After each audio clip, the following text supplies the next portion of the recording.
Сириянын Хомс шаарындагы Захра борбордук аянтында 3 теракт катталды. Айрым маалыматтарга караганда жарылуудан 30дан ашуун киши каза болуп, 100гө жакын жай тургун жаракат алган. Полициянын билдирүүсүндө биринчи терактты жангечти террорчу жасаган, андан соң жарылуучу зат коюлган унаа жардырылып, көп өтпөй үчүнчү ирет дагы бир жарылуу болгон. Учурда окуянын чоо жайы иликтенүүдө. Эскерте кетсек, 12 декабрда да Хомс шаарында теракт жасалып, кырсыктан 16 киши каза болгон. Анда теракт ислам мамлекети тарабынан жасалганы аныкталган болчу.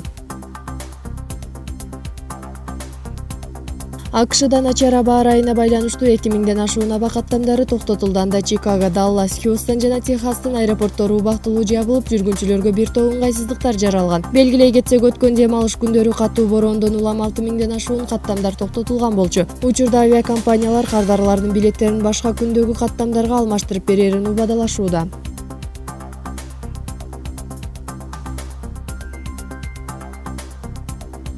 Италиянын Милан жана Рим шаарларында автоунаалар токтотулат. Ага абанын булгануусу жогорку баскычты көрсөтүп жатканы себеп болгон. Мындан ары Миланда борбордук көчөлөрдө автоунаалар күнүнө 6 сааттан токтотулсун деген буйрук бийлик өкүлдөрү тарабынан жарыяланды. Кургак жана жылуу аба ырайынан транспорттон бөлүнүп чыккан зыяндуу заттар абада көпкө сакталып, тургундар үчүн кооп жаралууда. Италия бийлиги абанын булганышынан арылуу үчүн бардык аракеттер көрүлүш керек деп билдирет.